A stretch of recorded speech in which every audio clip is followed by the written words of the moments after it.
Traveling through painting. This time, let's go to Atok, Benguet and paint this stunning photo by Dana Jean. Link below to access the reference photo, and this is where you will post your artwork as well. Here are the colors that I will be using for this painting. You don't need the exact colors that I'm showing on the screen. As long as you have something similar to these colors, you'll do just fine. It's not a game, it's a rage thing.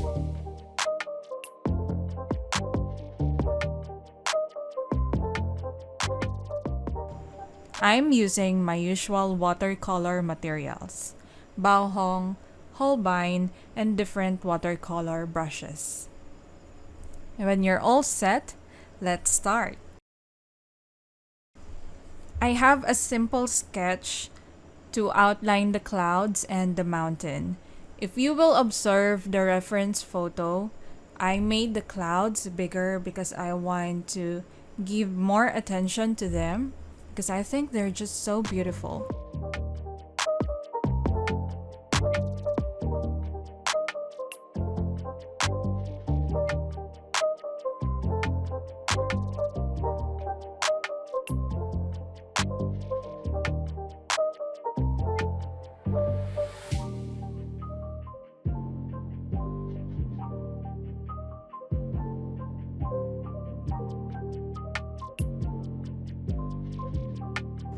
And when you are laying down the colors of the background or the sky, keep in mind to keep the upper part darker. It should go lighter as it reaches the mountain. And again, that is evident in our reference photo. I'm using 3 shades of blue here. You can use one color only, but make sure that the top part is darker.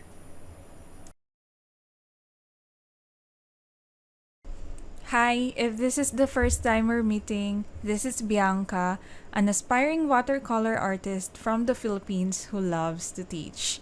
If you missed my previous workshops, it's okay, you can always watch the replay. Just look for the Paint With Me videos.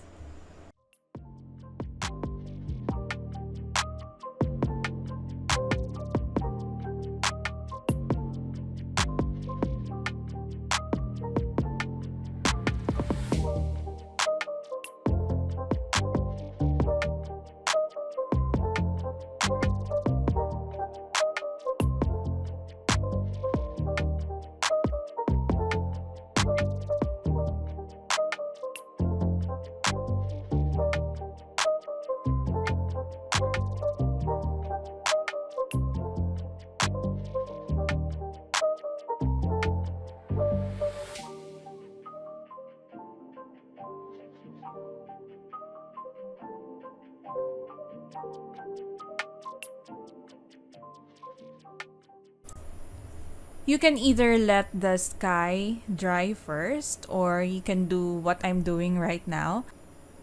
I am wetting the paper inside the shape of the cloud but being very careful not to touch the sky because on my side, the sky, that blue color, is still wet.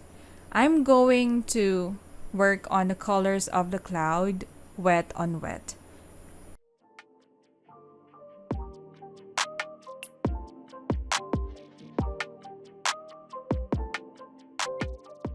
I am surrounding the highlight with yellow color, and as I go farther from the highlight, I'm adding orangey color, even pinks and red to establish the volume of the cloud shape.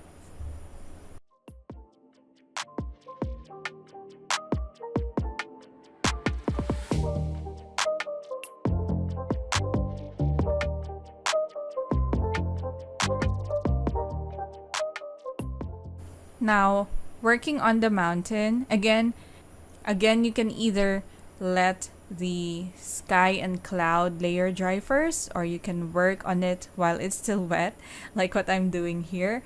But make sure make sure not to touch the wet area of the sky, or else your pigments will travel everywhere. So what I'm doing here is I prepared different shades of greens and yellows, and I will try to replicate the reference photo, but not really 100% looking like it. I also wet the bottom part of the mountain because it is so hot today. The moment I'm recording this video, and I know my paints will dry faster than it would if it is a humid day.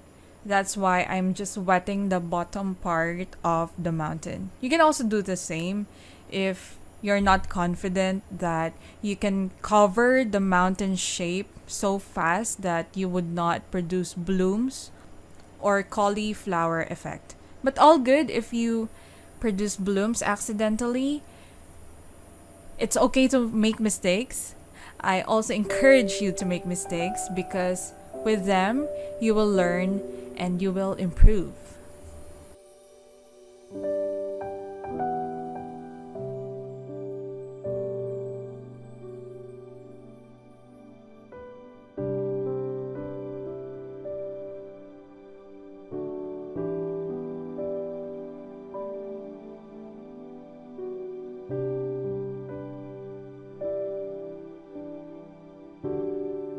So I'm just loading my brush with different shades of green. I will transition slowly into blues and violets as I reach the left side because it is darker on that side, and continue working on the mountain shape.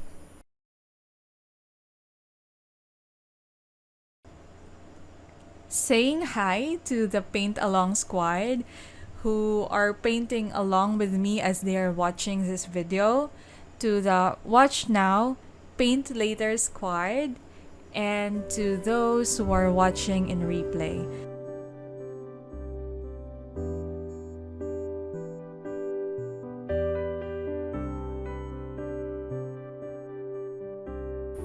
Now let's try the dry on damp technique. My paper is starting to dry, but damp enough for me to do this technique. I'm showing you my palette, and I've also switched to a smaller brush. As you'll notice, the paint that I'm loading on my brush is almost dry. There is less water.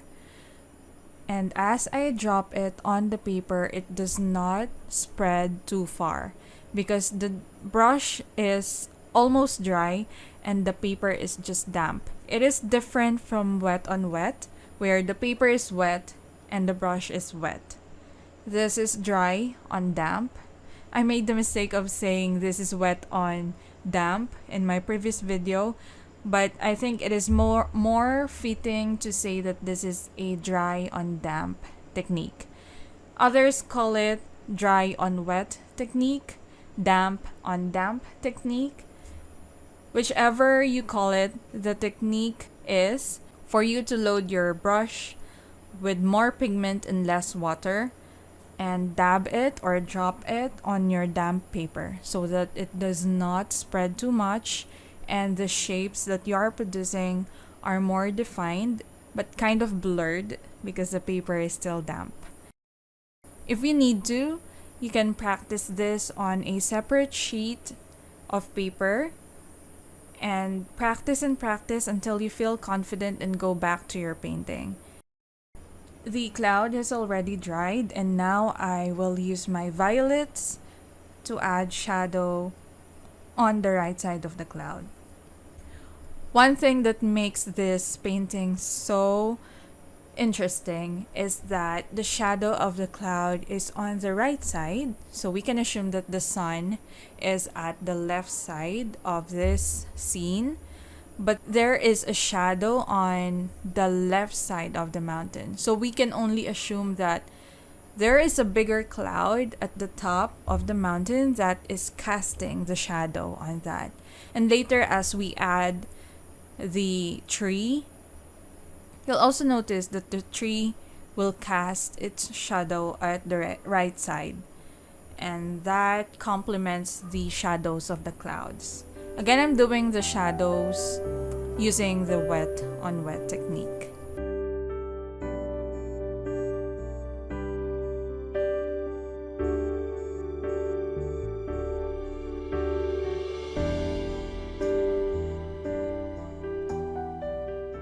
I hope you're having a wonderful day and this painting session would somehow help you relax a bit.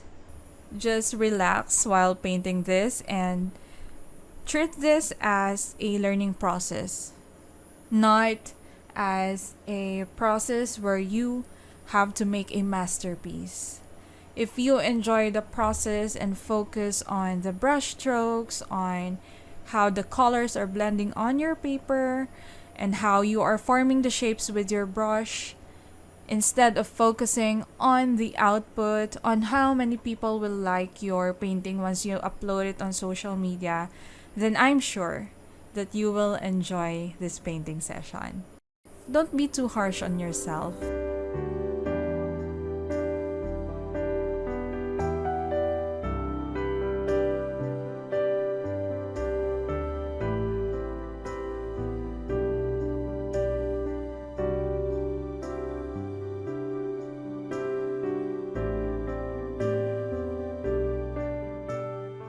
I will also introduce reddish color or pinkish color on my clouds. That is a good complement of our green mountain. And feel free, if you have any questions, use the live chat if you're watching with me live right now, or just comment them down below and I'll go back to them soon as I'm free. I hope you're enjoying this session so far. Honestly, I haven't been to Benguet, but as I said, we can go to any place that we want with painting. It's just that it makes it easier and you can connect to your painting deeper if you've been into this place. But all's good due to the restrictions and whatnot. We can still travel together with this painting. With that being said, I do encourage you to share your artwork with us. I'll link it below. You should see the Facebook event link. That's where you can post your artwork. Before working on the tree, make sure that the mountain shape has already dried. I'm just mixing the dark colors on my palette. You can use blue, brown, and violet, and even add green. Just make sure that the color of the tree is darker than the mountain so that it would pop out and it would create depth, making us believe that the tree is in front of the mountain. Again, the tree should be darker than the mountain. I'm just painting dots here that I could connect as a guide for the tree shape.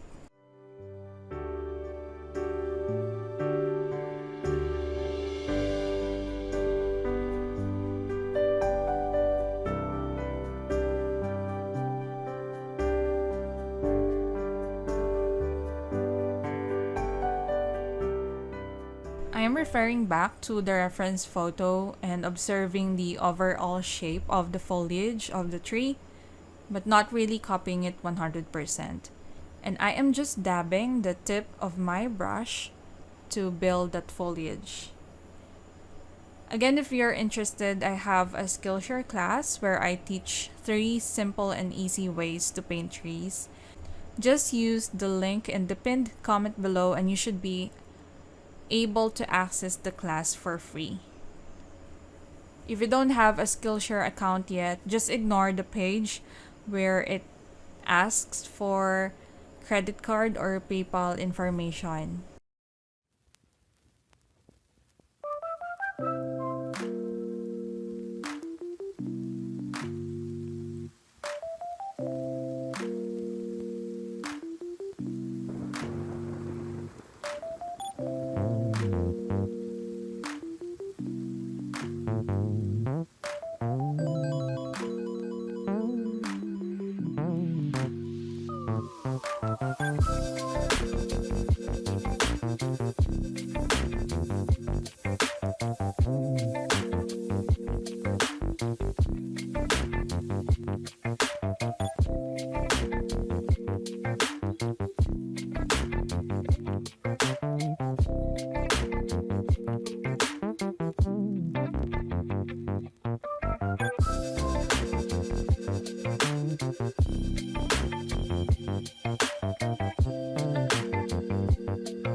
painting the shadow casted by the tree, I'm also observing the reference photo for the overall and general shape and carefully dabbing my color and making sure that it is darker than the mountain to create this texture.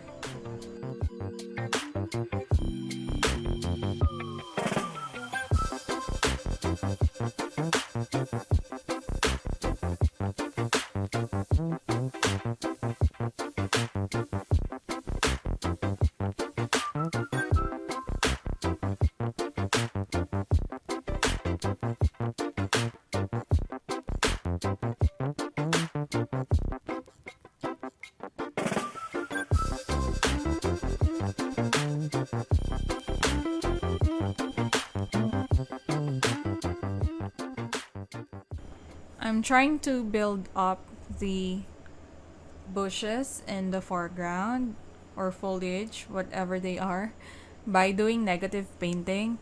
And I'm just really using up the remaining colors in my palette to make a darker color or mixture.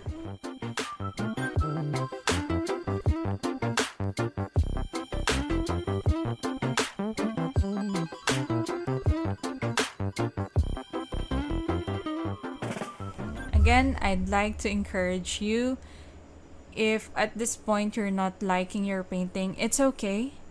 As long as it looks like a mountain with a tree in front of it and clouds at the back, and your painting is not looking like roses or hamburger or cake, then you should be proud of yourself. Especially to those who are just beginning with watercolors. It took me 2 years of painting daily for around 3 to 5 minutes every day to get this comfortable and confident with this medium.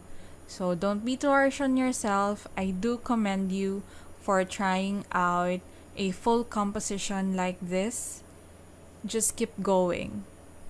And I'm sure when you repeat this painting again for the second time, the third time, you will always learn something new and you will gain more confidence, especially when you get to know your materials and the medium as well.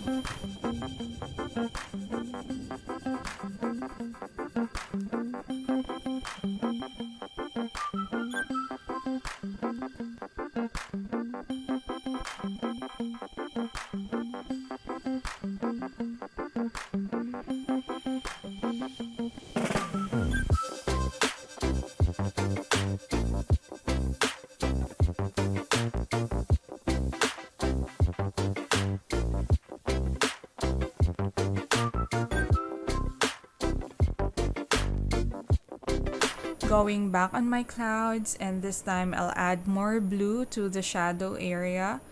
And again, I'm doing this wet on wet. I'm softening some of the edges for a smoother blend.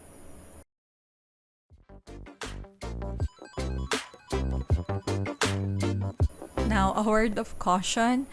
This final part, if you are a beginner, please practice it first in a different sheet of paper because it is really hard to paint thin lines when you're just starting out with watercolors or with brushes in general.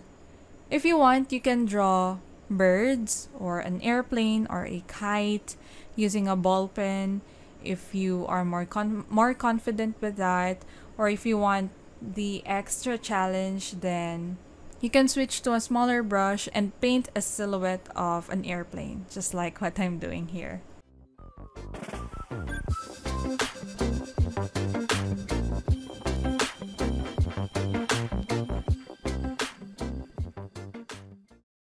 Again, I am looking forward to see your versions of this painting, so please use the link below. And if you want to go extra, you can also post your painting in your social media accounts and tag me. I will feature some on my stories. Few more details and we're nearly done. Here is our Benguet painting. I hope you enjoyed today's session. Next week, let's go on a road trip with Mackenzie's picture. Thanks for watching. Bye!